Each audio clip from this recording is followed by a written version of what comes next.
Hello student. आज का हमारा टॉपिक है ईएमएफ यानी इलेक्ट्रोमोटिव फोर्स। इसको हिंदी में कहते हैं विद्युत वाहक बल। ठीक, तो इसकी डेफिनेशन देखते हैं। ईएमएफ एक प्रकार का फोर्स है जिसके कारण इलेक्ट्रिकल सर्किट में इलेक्ट्रिक करंट फ्लो होती है। ठीक है, ये क्या होता है, एक प्रकार का फोर्स होता है, ये एक बल होता है जो हमारे इलेक्ट्रिक चार्ज जो होते हैं, विद्युत आवेश जो होता है, उसको ये मूवमेंट देता है, गति प्रदान करता है, जिसके कारण सर्किट में इलेक्ट्रिकल करंट फ्लो होती है। हमने पढ़ा था कि इलेक्ट्रिकल करंट क्या होता है, चार्ज का किसी डेफिनेट डायरेक्शन में जो मूवमेंट होता है, जो गति होती है, वही हमारी क्या होती है, इलेक्ट्रिक करंट होती है। तो ईएमएफ क्या करता है, जो हमारे चार्ज होते हैं उनको क्या करता है, ये एक फोर्स होता है, ये क्या करता है, उनको मूवमेंट देता है, गति प्रदान करता है, जिसके कारण सर्किट में क्या होती है, इलेक्ट्रिकल करंट फ्लो होती है। ठीक है, या फिर एक और डेफिनेशन है इसकी, किसी इलेक्ट्रिकल सोर्स द्वारा, मतलब इलेक्ट्रिकल सोर्स सेल या बैटरी कुछ भी हो सकता है, के द्वारा प्रत्येक कूलम चार्ज को जितनी ऊर्जा सप्लाई की जाती है वह ईएमएफ कहलाती है। ठीक, मतलब प्रत्येक कूलम चार्ज को जितनी ऊर्जा किसी वोल्टेज सोर्स द्वारा दी जाती है वह हमारी ईएमएफ कहलाती है। ठीक, और हमारा वोल्टेज या पोटेंशियल डिफरेंस क्या था, प्रत्येक कूलम चार्ज द्वारा किसी इलेक्ट्रिकल सर्किट में किसी एक पॉइंट से दूसरे पॉइंट तक जाने में जितनी एनर्जी वो यूज़ कर रहे थे वो हमारी क्या थी, वो क्या था, पोटेंशियल डिफरेंस था या वोल्टेज था। लेकिन ईएमएफ क्या है, किसी इलेक्ट्रिकल सोर्स द्वारा प्रत्येक कूलम चार्ज को जितनी एनर्जी सप्लाई की जा रही है, जितनी ऊर्जा सप्लाई की जा रही है उसे, वह ईएमएफ होता है। तो दोनों में एक डिफरेंस है हल्का सा। वो क्या होता है, वोल्टेज क्या होता है, प्रत्येक कूलम चार्ज द्वारा जितनी एनर्जी खर्च की जा रही थी, यूज़ की जा रही थी किसी एक पॉइंट से दूसरे पॉइंट तक जाने में, वह हमारा पोटेंशियल डिफरेंस या वोल्टेज था।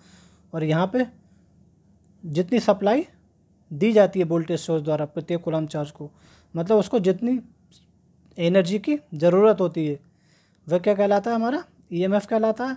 और जितनी एनर्जी वो यूज़ करते हैं चार्ज, प्रत्येक कूलम चार्ज किसी एक पॉइंट से दूसरे पॉइंट तक जाने में, वो क्या कहलाता है, वोल्टेज कहलाता है। ठीक है, या पोटेंशियल डिफरेंस कहलाता है।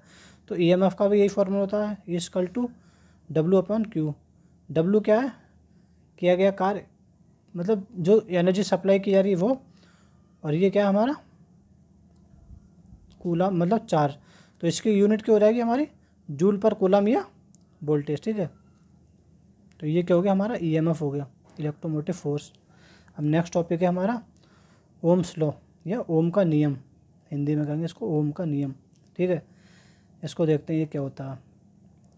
इस नियम के अनुसार, मतलब ओम के नियम के अनुसार, यदि किसी चालक की भौतिक अवस्थाएं जैसे ताप, दाब, लंबाई आदि स्थिर रहें, मतलब बदली ना जाएं, वो उनमें कोई परिवर्तन ना हो, तब उस चालक में फ्लो होने वाली विद्युत धारा चालक के सिरों पर अप्लाई वोल्टेज के समानुपाती होती है। ठीक है, मतलब ओम ने ये बताया था हमारा, यदि कोई चालक है, ठीक, उसकी कुछ फिजिकल प्रॉपर्टीज़, कुछ भौतिक अवस्थाएं ना बदली जाएं, जैसे ताप हो गया, दाब हो गया, लंबाई हो गई, अगर हम इनको स्थिर रखेंगे, कांस्टेंट रखेंगे, तब उस चालक में फ्लो होने वाली करंट और उस पर अप्लाई वोल्टेज, उसके सिरों पर अप्लाई वोल्टेज के समानुपाती होती है। ठीक है, जो उसमें करंट फ्लो होती है वो अप्लाई वोल्टेज के समानुपाती होती है। ये ओम का नियम है।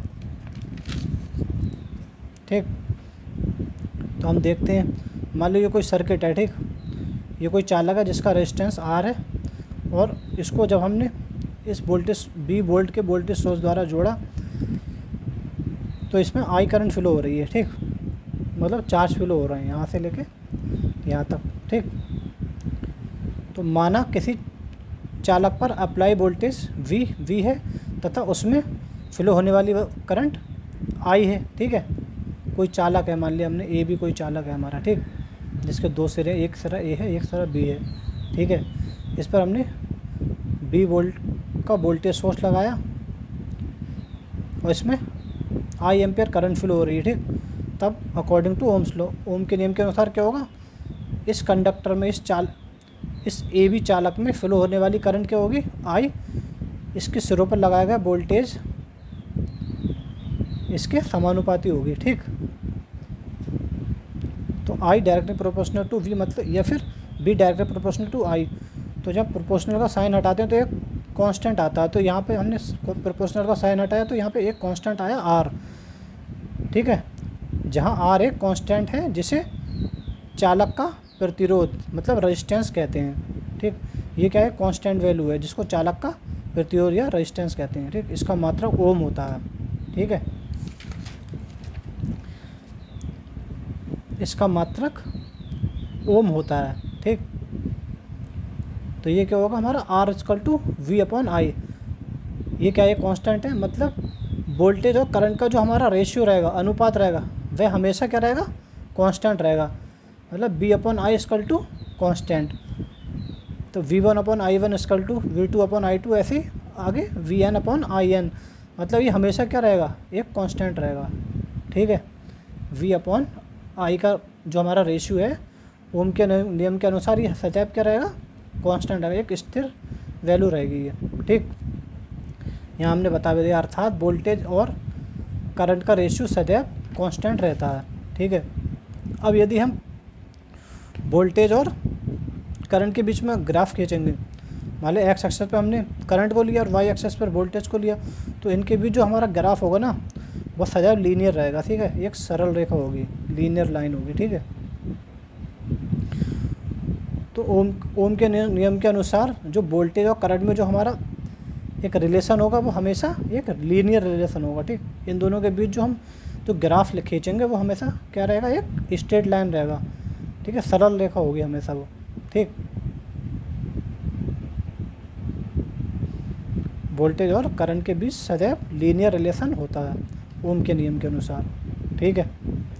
अब क्या देखेंगे हम, इसकी लिमिटेशंस ऑफ ओम्स लॉ। ओम के नियम की हम अब लिमिटेशन देखेंगे, इसकी सीमाएं क्या क्या हैं, ठीक। तो पहली लिमिटेशन है इसकी, ओम्स लॉ केवल ऐसे चालकों पर लागू होता है जो करंट फ्लो होने पर हीटअप नहीं होते, मतलब जो गर्म नहीं होते हैं। मान लो कोई चालक है, उसमें करंट फ्लो हो रही है, ठीक, और अगर वो गर्म हो रहा है, हीटअप हो रहा है, तब क्या होगा, तो उसमें क्या हीटअप हो रहा है ना, तो उसका भौतिक अवस्था, एक फिजिकल प्रॉपर्टी उसकी कांस्टेंट नहीं रह रही है, ताप क्या है, बदल रहा है। तो ये क्या है, ओम के नियम का पालन नहीं कर रहा है, ठीक। तो केवल हमने ओम का नियम पढ़ा था ना शुरू में, डेफिनेशन क्या थी, यदि किसी चालक की भौतिक अवस्थाएं जैसे ताप, दाब, लंबाई ना बदली जाए, तब उस चालक में फ्लो होने वाली करंट उस पर अप्लाई किए गए वोल्टेज के समानुपाती होगी। तो यहाँ पे क्या है, अगर ऐसा चालक है जिसमें करंट फ्लो हो रही है, तो उसकी करंट फ्लो होने पर उसमें क्या है, गर्म हो रहा है वो चालक, हीटअप हो रहा है, तब क्या होगा, ओम का नियम वहाँ पर लागू नहीं होगा। तो ओम्स लॉ केवल ऐसे चालकों पर लागू होता है जो करंट फ्लो होने पर हीटअप नहीं होते हैं, ठीक है। अब सेकंड लिमिटेशन देखते हैं, ये बहुत इंपॉर्टेंट है, ओम्स लॉ और इसकी लिमिटेशन, ये एग्जाम में पूछा जाता है, ठीक है। सेकंड लिमिटेशन क्या है, यूनिलेटरल नेटवर्क के लिए ओम्स लॉ लागू नहीं होता है, ठीक। अगर यूनिलेटरल नेटवर्क होंगे उनके लिए ओम्स लॉ अप्लाई नहीं होगा। यूनिलेटरल क्या होते हैं, जिसमें करंट केवल एक ही डायरेक्शन में फ्लो होती है। यहाँ बता भी दिया, देखो यूनिलेटरल नेटवर्क में धारा ओनली एक ही दिशा में फ्लो होती है, जैसे डायोड, ट्रांजिस्टर वगैरह हैं। तो इनमें क्या होती है, हमारी यूनिलेटरल नेटवर्क में करंट क्या होती है, केवल एक ही डायरेक्शन में फ्लो होती है, ठीक। तो यहाँ पे क्या होगा, ओम्स लॉ एप्लीकेबल नहीं होगा, यहाँ पे अप्लाई नहीं होगा ओम्स लॉ, ठीक, क्योंकि इसमें एक ही डायरेक्शन में करंट फ्लो होती है, ठीक है। जैसे डायोड है, ट्रांजिस्टर है, इनमें क्या होती है, एक ही डायरेक्शन में करंट फ्लो होती है। तो यूनिलेटरल नेटवर्क में हमारा ओम्स लॉ एप्लीकेबल नहीं होता है, ठीक है। तीसरी लिमिटेशन देख लेते हैं इसकी, थर्ड, नॉन लीनियर नेटवर्क में ओम्स लॉ लागू नहीं होता है। हमने देखा था अभी ओम्स के नियम के अनुसार जो वोल्टेज और करंट में जो रिलेशन था वो क्या था, लीनियर था। वोल्टेज और करंट का जो हमारा रेशियो था इक्वल टू क्या था, आर, हमेशा क्या था, एक कांस्टेंट वैल्यू था, ठीक है। तो लीनियर रिलेशन था ना वोल्टेज और करंट में, तो लीनियर नेटवर्क पर वो केवल लागू होगा। नॉन लीनियर नेटवर्क पर ओम्स लॉ लागू नहीं होता है। नॉन लीनियर नेटवर्क क्या होते हैं, जिनमें सर्किट के पैरामीटर, मतलब जो रेजिस्टेंस वगैरह है, एक सर्किट पैरामीटर है रेजिस्टेंस, तो रेजिस्टेंस क्या होगा, वोल्टेज और करंट के साथ चेंज हो जाती हैं, स्थिर नहीं रहती, ठीक। और शर्त क्या थी, यह वोल्टेज और जो हमारा करंट का रेशियो हमेशा कांस्टेंट रहेगा, ठीक। उसके पैरामीटर, सर्किट पैरामीटर होंगे वोल्टेज और करंट के साथ चेंज नहीं होंगे। लेकिन नॉन लीनियर नेटवर्क में क्या हो जाते हैं, सर्किट के जो पैरामीटर होते हैं जैसे रेजिस्टेंस वगैरह, वो वोल्टेज और करंट के साथ चेंज हो जाते हैं। तो ओम के नियम की एक कंडीशन ये है कि नॉन लीनियर नेटवर्क में ओम्स का लॉ लागू नहीं होता है, ठीक है। केवल लीनियर नेटवर्क में लागू होता है, जिसमें वोल्टेज और करंट के चेंज होने से सर्किट के पैरामीटर चेंज ना हो, ठीक है। Thank you.